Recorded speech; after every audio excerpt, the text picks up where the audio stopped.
The Great Sphinx of Giza was most likely built during the reign of Pharaoh Khafre, around 2500 BC. It stands about 66 feet tall and 240 feet long. It was carved directly out of the limestone bedrock of the Plateau, which means this is not masonry. It is a single carved monument. The face was damaged, supposedly by the Mamluks in the 14th century, although that is still debated too. The Sphinx is a symbol of Egypt, a symbol of mystery, and a symbol of a tourism industry worth tens of billions of dollars. Repeating the standard story of how it was built would be pointless. That is all in Wikipedia, school textbooks, and every travel guide on Earth. So, let us get straight to the point, to what has been happening around the Sphinx over the last few years, and why all of that noise deserves a separate, honest breakdown. Shocking discoveries. Let us start with the loudest claim of all. In March 2025, two Italian researchers, Filippo Biondi and Corrado Malanga, held a press conference and announced the results of the so-called Khafre project. Not in a peer-reviewed journal and not at a scientific geophysics conference, but at a space summit in North Carolina, an event that, frankly, already tells you a lot about the intended audience, because the room was not full of scientists. It was full of people already inclined to believe the impossible. So, what exactly did they claim? According to them, something enormous had been discovered beneath the Pyramid of Khafre and, more broadly, beneath the entire Giza Plateau. Specifically, they spoke about 8 vertical cylindrical shafts, roughly 2,126 feet deep. The authors described it as a vast underground complex, a city, stretching for about 1.2 miles, depending on which version of the claim you looked at. They also mentioned spiral staircases, systems resembling pipelines, and vertical wells. For scale, 2,126 feet is about 2 Eiffel Towers stacked on top of each other, under the desert, in limestone, built by someone unknown for some unknown reason. All of this would have sounded like entertaining fantasy, if not for one thing. Shortly before that, in 2022, the same Biondi and Malanga had published an actual scientific paper about applying SAR to the Great Pyramid of Khufu. SAR means synthetic aperture radar, a satellite technology used for mapping the Earth's surface. That part was real work, with formulas, method descriptions, and caveats. And it was the technical language of that paper, phrases about reconstructing internal structures, analyzing micro-movements, and ambient vibrations, that later became the foundation for the much more dramatic public claims of 2025. It is a familiar pattern. You take a real working method, then scale the conclusions up by a factor of 10, and suddenly you have a media explosion. Then it escalated even further. By July 2025, the same team, or authors closely associated with it, had expanded the story to the Great Sphinx itself. In a number of publications, new claims appeared. Directly beneath the center of the Sphinx, they had supposedly found a vertical shaft with a spiral descent leading to 2 square chambers. The first was said to lie at a depth of about 1,969 feet and measure roughly 102 to 131 feet across. The second was said to lie at 3,937 feet. Both were allegedly connected by a shaft and linked into a broader underground network beneath the entire plateau. Armando May, a co-author of the project, added that the 3 main pyramids had the same kind of shafts and chambers beneath them, and that the whole complex was supposedly built long before Egypt's dynastic era. The date they floated was around 36,400 BC. Just to be clear, that is about 30,000 years before anything resembling agriculture appears, and about 34,000 years before the first permanent settlements show up in Egypt at all. Alongside that came references to chapter 149 of the Book of the Dead, with its 14 dwellings of the City of the Dead, and to Amenti, the Egyptian underworld. At the same time, the legendary Hall of Records appeared again, the supposed archive of lost antediluvian knowledge that, according to popular legend, is hidden somewhere near the Sphinx or beneath it. The package was rich: satellite technology, ancient texts, a lost city, all rolled into one. It looked impressive. It spread across hundreds of websites and channels. It pulled in millions of views. But wait a second, where did the Hall of Records idea even come from in the first place? The idea of the Hall of Records is not strictly Egyptian. It was popularized by the American psychic Edgar Cayce in the first half of the 20th century. He claimed that beneath the Sphinx's right paw, there was an entrance to a hidden archive of Atlantean knowledge. Cayce, just to be clear, was not a scientist and not an archaeologist. He was known for making prophecies while in a trance. The organization built around Edgar Cayce still actively promotes that story, and even funded its own research around Giza in the 1990s. The scientific community treats it about the way you probably are right now, listening to all of this with a half-skeptical smile. As for Duat, Amenti, and the underground city of the dead in Egyptian texts, yes, those images do appear in the Book of the Dead. Chapter 149 really does describe 14 hills or dwellings of the afterlife, but it is a religious text about the geography of the next world, a poetic description of the soul's journey, not a map to a physical underground structure beneath one specific GPS point. Using the Book of the Dead as proof of a literal shaft is about like using Dante's Divine Comedy to prove that hell with 9 circles lies under Florence. The logic is the same, so is the reliability, the age of the Sphinx.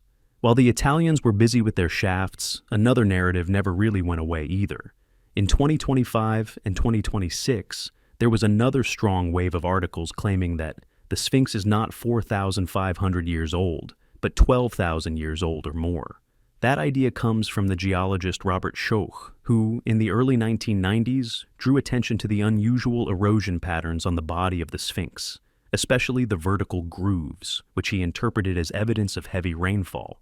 If that is true, then the monument would have to date back to a time when the Sahara was much wetter, roughly 10 to 12,000 years ago.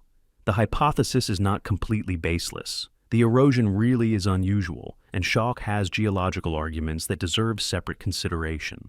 But mainstream Egyptology does not accept his conclusion. There are counter-arguments, from the way limestone behaves under wind and sand erosion to the total absence of any archaeological evidence for a civilization capable of creating such a monument 12,000 years ago.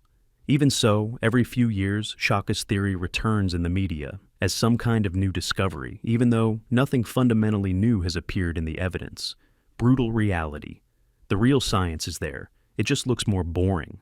The Ancient Egypt Research Associates, AERA, has carried out systematic mapping of the Sphinx and the surrounding area using ground-penetrating radar, topographic surveying, and laser 3D scanning. Japanese specialists created a full photogrammetric model of the Sphinx using drones. In 2023, a peer-reviewed paper was published on geophysical monitoring in the Sphinx zone, and it dealt with groundwater and preservation risks, not secret shafts. Groundwater beneath the Giza Plateau is a very real problem. It damages the limestone foundation, and that is exactly why serious geophysical expeditions keep working there. In 2024, ARA's professional publications separately mention surveys conducted near the Sphinx. This is real work. It does not pull in millions of views because the headline does not contain underground city or lost civilization. For comparison, in 2023, a real hidden corridor was found inside the Great Pyramid. Major news agencies reported on it. In 2025, that same corridor was confirmed using a combination of ground-penetrating radar, ultrasound, and electrical resistivity tomography, 3 independent methods. That is what a real discovery looks like. Not a press conference at a themed festival, but years of work, several methods, public data, and independent verification. The corridor itself, by the way, is small. No sensational artifacts were found inside it, but it is a genuine find. Now, honestly, this is why the story about the Italian underground city got such a harsh reaction from the professional community.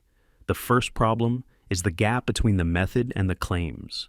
In their 2022 publication, Biondi and Malanga themselves wrote that ordinary synthetic aperture radar does not penetrate dense solid bodies. In other words, their approach is not an X-ray of the Earth. It is an indirect analysis of tiny surface vibrations that might, in theory, carry information about internal structure. As an idea, that is interesting. But jumping from that to claims about spiral staircases 1,969 feet underground is not logic. It is marketing. Lawrence Conyers of the University of Denver, a specialist in ground-penetrating radar, called the claims about the underground city a huge exaggeration and explained that satellite radar pulses simply cannot physically penetrate that deep into solid rock in a way that would reliably reveal structures hundreds of feet below the surface. At most, the kind of thing one might cautiously discuss would be small local anomalies, cavities, or fractures. Not enormous cylindrical shafts deeper than the Eiffel Tower is tall. Yasser El-Shaheb, a professor of engineering geology at Cairo University, added that the geology of the Giza Plateau is well understood. Small voids and natural karst cavities are absolutely possible there. That is normal for limestone. But huge columns or chambers hundreds of feet beneath Giza are scientifically implausible, and no modern method gives that kind of detail at those depths without direct probing or drilling. The second problem is qualifications.